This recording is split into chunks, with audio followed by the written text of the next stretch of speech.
Hi friends, நம்ம இன்றைக்கி ஒரு ஹேர் பேக் தான் பார்க்க போகிறோம். நம்ம ஹேர் நல்லா சில்கியாக சாஃப்டாக நல்லா அடர்த்தியாக வளர்கிறதுக்கு ஒரு சிம்பிளான ஹேர் பேக் தான். நம்ம வீட்டில் இருக்கிற பொருட்களை வச்சு செஞ்சிடலாம். ஃபர்ஸ்ட் அதுக்கு ஒரு பவுலில் நம்ம சாதம் வடித்த கஞ்சி எடுத்துக்கலாம். அதில் கொஞ்சமாக தண்ணி ஊற்றி கலக்கி வச்சுருக்கேன். அதில் 1 டீஸ்பூன் அளவுக்கு கருஞ்சீரகம், 1 டீஸ்பூன் அளவுக்கு வெந்தயம், ரெண்டையும் சேர்த்துக்கலாம்.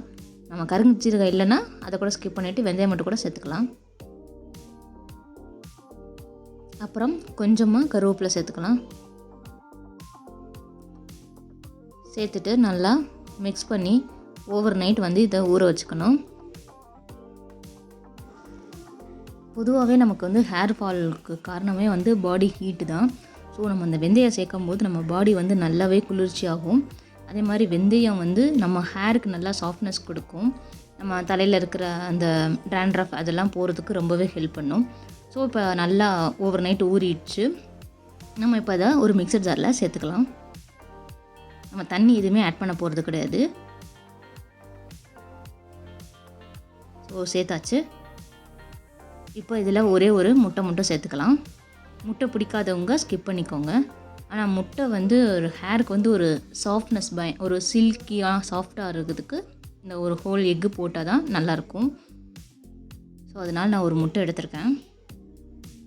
அப்புறம் ஒரு டீஸ்பூன் அளவுக்கு தேங்காய் எண்ணெய். அதே மாதிரி நம்ம அந்த பேக் போடும்போது ஆல்ரெடி நம்ம ஹேரில் கொஞ்சம் ஆயில் கன்சிஸ்டன்சி இருக்கணும். ட்ரையாக இருந்துச்சுன்னா நமக்கு மேற்கொண்டு ட்ரை ஆகிடும். ஸோ அதனால தான் கொஞ்சம் எண்ணெய் சேர்த்துருக்கேன். ஸோ இப்போ தான் ஃபைன் பேஸ்ட்டாக அரைச்சி எடுத்துக்கலாம்.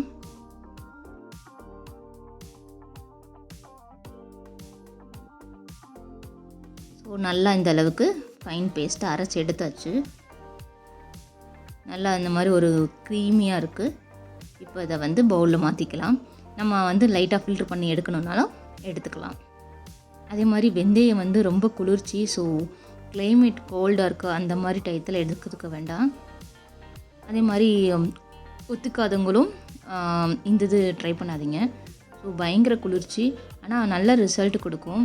நம்ம முட்டை இதெல்லாம் சேர்க்கும்போது நம்ம ஹேர் நல்லா ஒரு ஷைனிங்காக ஒரு ஸ்மூத்னிங்காக இருக்கும். நம்ம ஆல்ரெடி சொல்லியிருக்கோம், அந்த சாதம் வேக வச்ச தண்ணி ஒரு நேச்சுரல் கண்டிஷ்னர் தான்.